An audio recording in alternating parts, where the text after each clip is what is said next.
Hello friends, welcome to back my channel. मेरे channel पर आपका एक बार फिर से स्वागत है।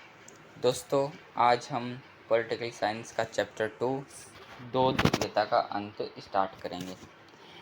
दोस्तों, अगर आप इस चैप्टर को समझना चाहते हैं तो पहले आप जाकर फर्स्ट चैप्टर देखिए, जो कि है शीत युद्ध का दौर। अगर आप उस चैप्टर को नहीं देखेंगे तो यह चैप्टर आपको बिल्कुल समझ में नहीं आएगा, क्योंकि ये दोनों चैप्टर एक दूसरे से जुड़े हुए हैं। भले ही वो चैप्टर आपके सिलेबस में नहीं है, लेकिन वो चैप्टर आपको समझना पड़ेगा। देखिए, दो ध्रुवीय क्या है।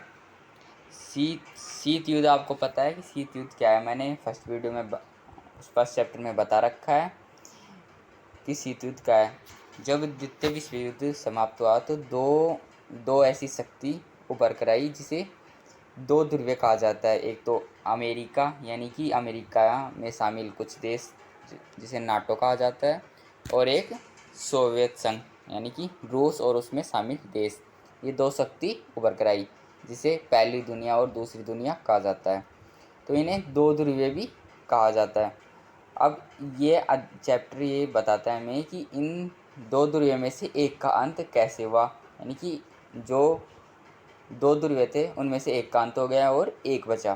तो इस चैप्टर में हमें यही पढ़ना है। तो सबसे पहले इसमें परिचय देखिए। अगर आपने वो चैप्टर नहीं देखा तो मैं उसका लिंक डिस्क्रिप्शन में दे रहा हूँ, जाकर वो भी देख लीजिए। सबसे पहले इसका परिचय देखिए। बर्लिन की दीवार को शीत युद्ध के सबसे सरगर्म दौर में खड़ा किया गया था। आप जानते हैं कि जब द्वितीय विश्व युद्ध हुआ तो उसमें जर्मनी है वो दो भागों में विभाजित हो गया। एक पूर्वी जर्मनी और एक पश्चिम जर्मनी। तो इसका कारण क्या था कि जो जर्मनी में थे वो दो तरह के लोग थे, यानी कि एक तो पूंजीवाद को मानने वाले और एक साम्यवाद को मानने वाले। एक तो ये मानते थे कि पूंजीवाद बेहतर है और हम अमेरिका में जाना चाहते हैं, और एक ये मानते थे कि साम्यवाद बेहतर है और हम रूस में जाना चाहते हैं। तो इस प्रॉब्लम का हल करने के लिए वहाँ पर एक दीवार खड़ी की गई, जो कि जर्मनी की राजधानी है बर्लिन। वहाँ पर ये दीवार खड़ी की गई 1961 में। तो इसके इस तरफ लोग पूंजीवादी लोग रहेंगे और इस तरफ साम्यवादी लोग रहेंगे। तो इसे खड़ा किया गया था। अब आगे देखिए। परंतु 1989 में पूर्वी जर्मनी की आम जनता द्वारा इस दीवार को गिरा दिया गया। लेकिन 1989 में इस दीवार को गिरा दिया गया। अब यहाँ से मेन टर्निंग पॉइंट स्टार्ट होता है। जब ये दीवार गिरी तो बहुत हिंसक लड़ाई हुई। इस लड़ाई के कारण ही आगे सोवियत संघ का विघटन हो गया। अब आगे देखिए। दूसरे विश्व युद्ध के बाद विभाजित हो चुके जर्मनी का अब एकीकरण हो चुका था। एकीकरण का मतलब है कि दो वो दो भागों से एक भाग, उसका एक ही भाग रह गया था, यानी कि वो दो भागों में विभाजित था, तो अब वो पूरा एक ही बन गया था वापस। तो इसे एकीकरण कहते हैं, यानी कि जर्मनी पूरा एक ही हो चुका था। बर्लिन की दीवार पूंजीवादी और साम्यवादी दुनिया के दो विचारों के बीच विभाजन का प्रतीक थी।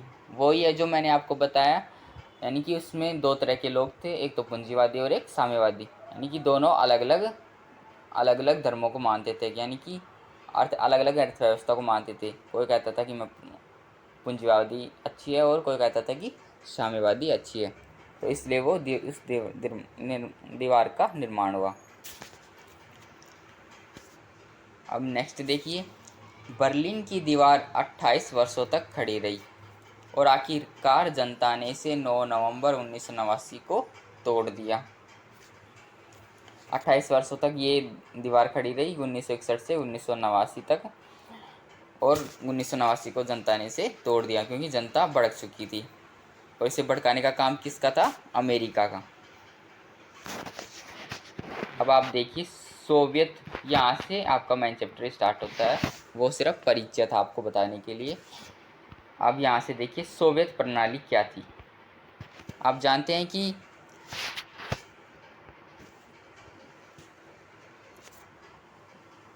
सोवियत दूसरी दुनिया थी, तो इसे सोवियत सोवियत संघ बना कैसे, ये देखिए आप। 1917 में रूस में समाजवादी क्रांति हुई और इसी के बाद समाजवादी सोवियत गणराज्य यूएसएसआर अस्तित्व में आया। समाजवादी क्रांति हुई मतलब यानी कि ऐसे लोगों ने क्रांति की जो समाजवाद को मानते थे। इसमें पूंजीवाद की आलोचना की गई कि पूंजीवाद बिल्कुल बिल्कुल अच्छा नहीं है, हमें समाजवाद को अपनाना चाहिए। तो रूस ने ऐसी ही क्रांति की। तो इसमें वो लोग शामिल थे जो समाजवाद को मानते थे, या यूँ कहें कि वो देश शामिल थे जो समाजवाद को मानते थे। तो इसमें से एक सोवियत गणराज्य यूएसएसआर अस्तित्व में है, यानी कि ये 15 देशों से मिलाकर सोवियत संघ बना। एक रूस था और इसमें प्लस 14 और शामिल थे। अगर आपसे पूछ लिया जाए कि सोवियत संघ कैसे अस्तित्व में आया, तो आप ये बता सकते हैं कि 1917 में रूसी क्रांति होने के बाद सोवियत संघ अस्तित्व में आया। अब आगे देखिए, यह क्रांति पूंजीवादी व्यवस्था के खिलाफ हुई और समाजवाद के आदर्शों तथा समतामूलक समाज की अवस्था से प्रेरित थी। यानी कि जो ये क्रांति हुई थी उसमें पूंजीवाद को बिल्कुल नीचा दिखाया गया है कि बिल्कुल ये खराब है, हमें पूंजीवाद नहीं अपनाना चाहिए, हमें समाजवाद को अपनाना चाहिए, वो बिल्कुल अच्छा है। तो इस क्रांति में ये हुआ और समाजवाद के आदर्शों तथा समतामूलक समाज की आवश्यकता से प्रेरित थी। यानी कि हमें समाजवाद के आदर्शों को अपनाना चाहिए और समतामूलक समाज को, ऐसा समाज अपनाना चाहिए जिसमें समान मूल हो, यानी समान तत्व हो। आगे देखिए, सोवियत राजनीतिक प्रणाली के केंद्र में कम्युनिस्ट पार्टी थी। यानी कि जो सोवियत राजनीतिक यानी सोवियत में जो राजनेता थे, जो पार्टी थी, उसके केंद्र में कम्युनिस्ट पार्टी थी। यानी वहाँ पे एक ही पार्टी का शासन होता था, इसमें किसी अन्य राजनीतिक दल या विपक्ष के लिए कोई स्थान नहीं था। यानी वहाँ पे ऐसा नहीं था इंडिया की जैसे, यानी कि कभी बीजेपी, कभी कांग्रेस, कभी समाजवादी, ऐसी अलग अलग पार्टियाँ। लेकिन रूस और अभी भी जो चाइना जैसे देश हैं वहाँ पे कम्युनिस्ट पार्टी का शासन है। अर्थव्यवस्था योजनाबद्ध थी और वह पूर्ण रूप से राज्य के नियंत्रण में थी। समाजवादी का मतलब क्या है, यानी गवर्नमेंट, सब कुछ चीज़ें गवर्नमेंट के हाथों में है। यानी कि जब गवर्नमेंट ऊपर से आदेश देगी तभी जनता को कुछ मिल सकेगा, कुछ किया जा सकेगा जनता का। वहाँ पे कुछ भी प्राइवेट चीज़ें नहीं होती। दूसरे विश्व युद्ध के बाद पूर्वी यूरोप के देश सोवियत संघ के नियंत्रण में आ गए। यानी कि आप देखिए, यूरोप में कितने देश शामिल हैं, 45-50 जो देश शामिल है। उस यूरोप दो भागों में बढ़ चुका, एक पश्चिमी यूरोप और एक पूर्वी यूरोप। तो पूर्वी यूरोप के जो देश थे वो सोवियत संघ में आ चुके और जो पश्चिमी यूरोप के देश थे वो नाटो में आ चुके। अब अमेरिका क्या चाहता था कि जो पूर्वी यूरोप के देश हैं वो भी हमारे में शामिल हो जाएं, इसलिए उसने धीरे धीरे देशों को भड़काने का काम शुरू किया। अब आइए देखिए, क्योंकि सोवियत सेना ने इन देशों को फांसीवादी ताकतों के चंगुल से आज़ाद कराया था, इसे ही दूसरी दुनिया कहा जाता है। वो देश क्यों उसमें शामिल हो गए, क्योंकि वो छोटे छोटे देश थे, उन्हें बस मदद चाहिए थी किसी बड़े देश की। तो रूस ने उन देशों को दूसरे देशों से आज़ाद कराया, इसलिए वो उनमें ही शामिल हो गए। अब आगे देखिए,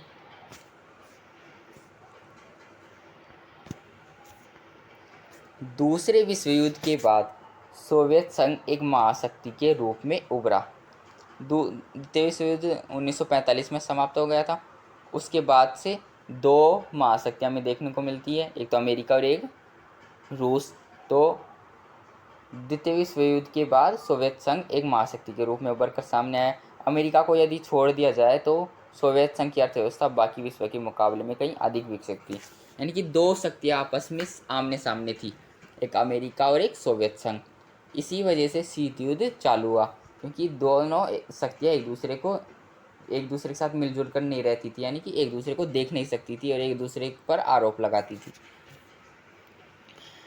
सोवियत संघ की संचार प्रणाली बहुत उन्नत थी, उसके पास बहुत उन्नत थी। उसके पास विशाल ऊर्जा संसाधन था, जिसमें खनिज तेल, लोहा और इस्पात तथा मशीनरी उत्पाद सम्मिलित है। यानी कि हम आज भी हम देखते हैं कि हम जो पूरा का पूरा तेल है वो रूस से ही आयात करते हैं, यानी कि उसके पास बहुत सी फैक्ट्रियाँ है और उसके पास बहुत से संसाधन है, जिससे कि वो अधिक विकसित होता जा रहा है। धीरे धीरे सोवियत प्रणाली पर नौकरशाही का शिकंजा मजबूत होता गया। यह प्रणाली सत्तावादी होती गई और नागरिकों का जीवन कठिन होता चला गया। नौकरशाही का अर्थ क्या है? यानी कि जो सोवियत प्रणाली है उस पर जो राजनीतिक जो नेता थे उनका अस्तित्व आ गया। यानी कि सोवियत संघ का टूटने का कारण क्या? वहाँ पे समाजवादी अर्थव्यवस्था थी। तो ऐसे में क्या होता था कि सरकार जो भी फ़ायदा या कुछ भी जनता तक पहुंचाना चाहती थी तो वो जनता तक बहुत ही कम पहुंच पाता था, यानी कि वहाँ के जो नेता थे वो ही खा जाते थे। तो इस वजह से वहाँ की जो नागरिक हैं और जो जनता है उनका जीवन बहुत ही कठिन होता चला गया।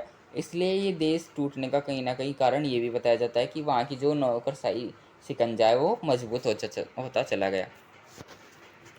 अब आगे ये देखिए, जनता ने अपनी संस्कृति और शेष मामलों को संभाल अपने आप करने के लिए 15 गणराज्यों को आपस में मिलाकर सोवियत संघ बनाया था। यानी कि जनता ने क्यों बनाया था? क्योंकि अपनी संस्कृति को सही बनाने के लिए, अपने आप को मतलब अपने फ़ायदे के लिए 15 गणराज्यों को जोड़कर बनाया था। लेकिन वो ही 15 गणराज्य अगर उसे वो फ़ायदा नहीं पहुंचा रहे हैं जनता को, तो वो फिर टूटने का काम ही कर रहे हैं। अब आगे देखिए, हथियारों की होड़ में सोवियत संघ ने समय समय पर अमेरिका को बराबर की टक्कर दी है। यानी कि हथियारों की अगर बात की जाए तो रूस भी अमेरिका से कम नहीं था। उसने समय समय पर अमेरिका को टक्कर दिया और यही बात अमेरिका को पसंद नहीं थी, लेकिन इसके लिए उसे इसकी भारी कीमत चुकानी पड़ी है। सोवियत संघ प्रौद्योगिकी तथा यानी कि टेक्नोलॉजी तथा बुनियादी ढांचे जैसे कि परिवहन, ऊर्जा के क्षेत्रों में पश्चिमी देशों के मुकाबले पीछे रह गया है।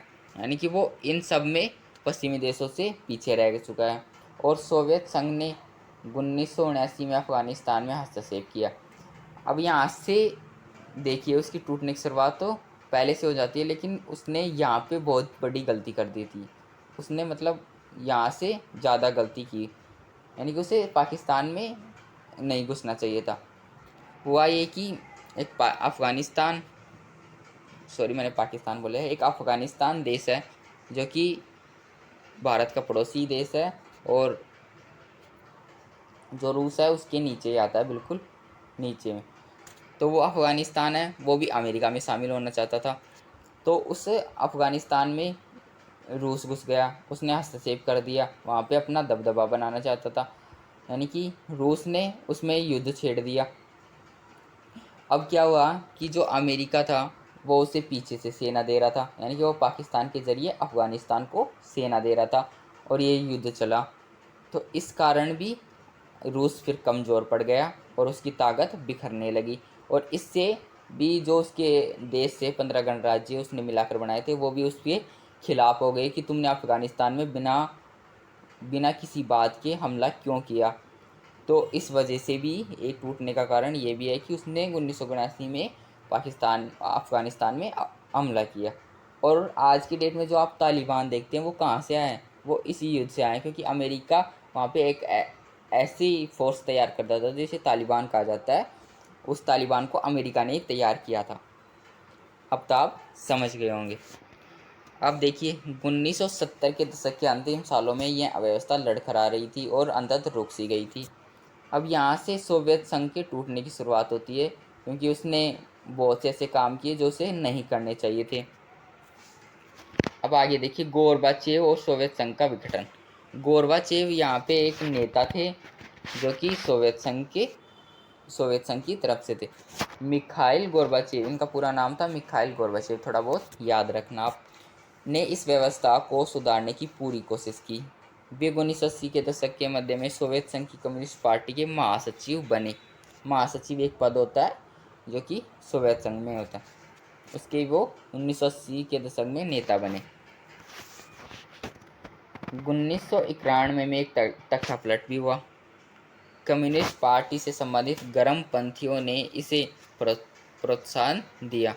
तथा तब तक जनता स्वतंत्रता का स्वाद चख चुकी थी। यानी कि 1991 में एक तख्ता पलट हुआ। 1991 में ही ये सोवियत संघ टूटा।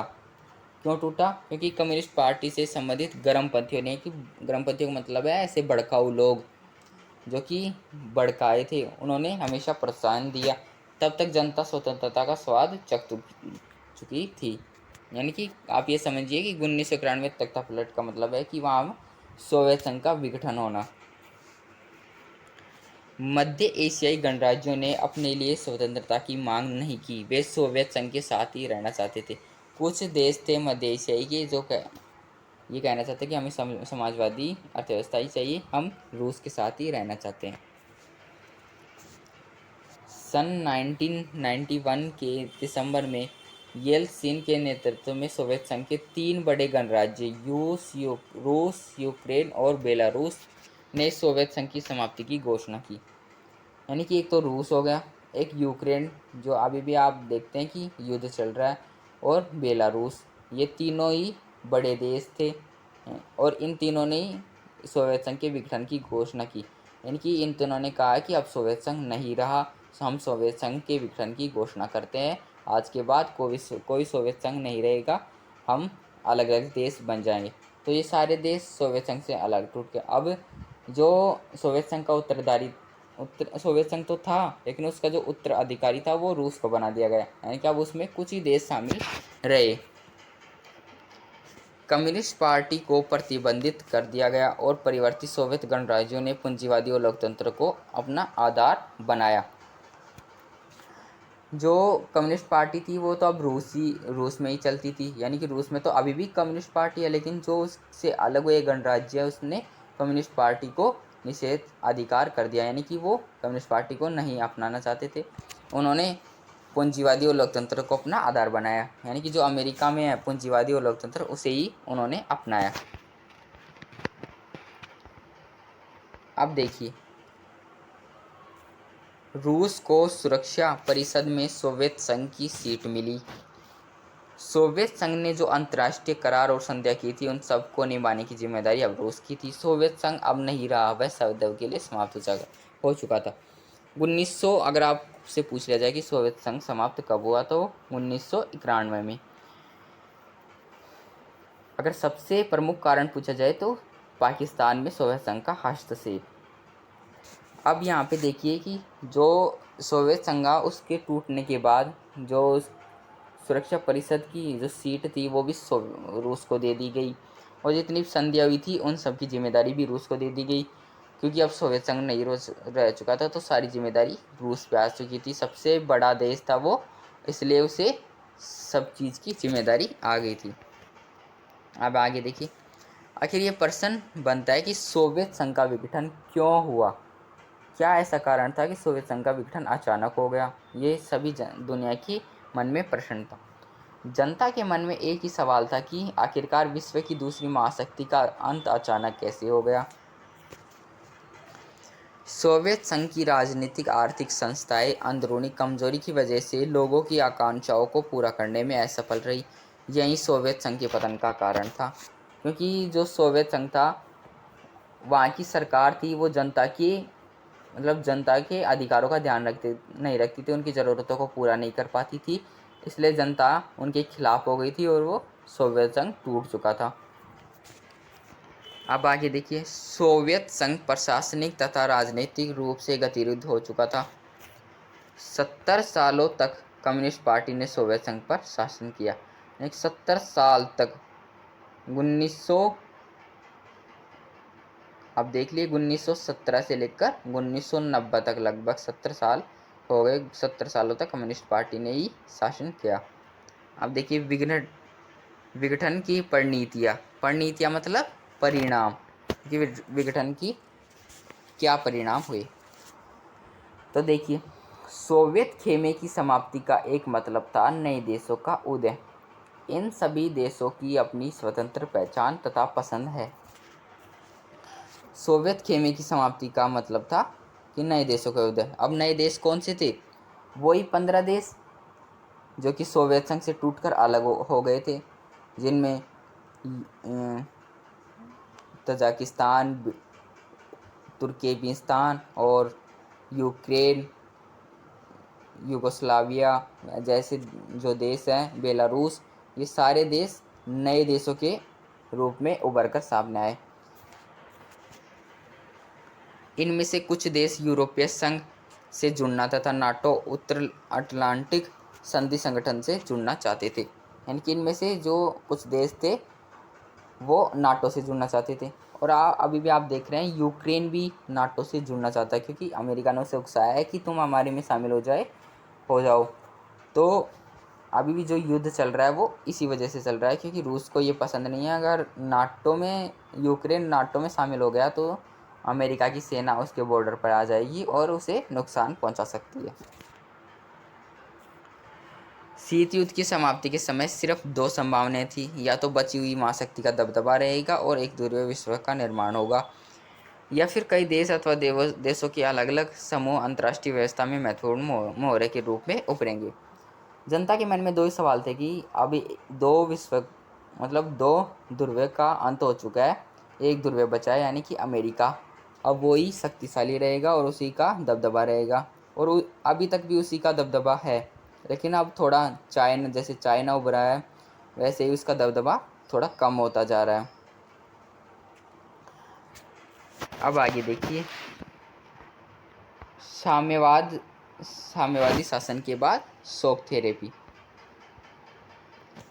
शॉक थेरेपी क्या है ये देखिए, सबसे इम्पोर्टेंट क्वेश्चन है, लेकिन शायद अब की बार आपके ये सिलेबस में नहीं है, लेकिन हो सकता है इससे रिलेटेड क्वेश्चन आ जाए, तो इसे आपको ज़रूर पढ़ना चाहिए, इसलिए मैं इस टॉपिक को ले रहा हूँ। शॉक थेरेपी का मतलब है किसी पर आक्रमण करके फिर उसे ठीक करना, यानी कि किसी को नुकसान पहुंचाकर उसे ठीक करना शॉक थेरेपी कहलाता है। आसान भाषाओं में समझे तो यही होता है कि किसी को हम नुकसान पहुंचा रहे हैं या फिर उसका बुरा कर रहे हैं, लेकिन हम उसे ठीक भी कर रहे हैं साथ ही साथ, तो उसे शॉक थेरेपी कहा जाता है। पढ़िए, आप इसे ध्यान से पढ़िए, आपको और भी अच्छे से समझ में आएगा। साम्यवाद की समाप्ति के बाद पूर्व सोवियत संघ के गणराज्य एक सत्तावादी समाजवादी व्यवस्था तक के कष्टप्रद संक्रमण से होकर गुजरे। जब साम्यवाद समाप्त हो चुका था तो सोवियत संघ के जो गणराज्य थे एक सत्तावादी, यानी कि यहाँ पे सत्ता का चलन हो गया था, समाजवादी व्यवस्था तक के कष्टप्रद संक्रमण से होकर गुजरे। रूस, मध्य एशिया के गणराज्य तथा पूर्वी यूरोप के देशों में पूंजीवाद की तरफ संक्रमण के एक विशेष मॉडल को अपनाया गया। यानी कि जो रूस, मध्य एशिया के जो गणराज्य थे और पूर्वी यूरोप के जो देश थे उनमें पूंजीवाद की तरफ संक्रमण के एक विशेष मॉडल को अपनाया गया। यानी कि उनमें से ज़्यादातर देश थे मध्य एशिया के और यूरोप के, उन्होंने पूंजीवाद को ज़्यादा अपनाया। यह मॉडल था विश्व बैंक और अंतर्राष्ट्रीय मुद्रा कोष द्वारा निर्देशित, और इसे शॉक थेरेपी आघात पहुंचाकर उपचार करना कहा गया। यानी कि शॉक थेरेपी का मतलब ये है आघात पहुंचाकर उपचार करना। यानी कि अमेरिका ने क्या किया कि उन देशों को भड़काया और उन देशों ने रूस को आघात पहुंचाया, फिर उसका उपचार करने की कोशिश कर रहे थे। प्रत्येक देश पूंजीवादी अर्थव्यवस्था की तरफ पूरी तरह मुड़ना चाहता था।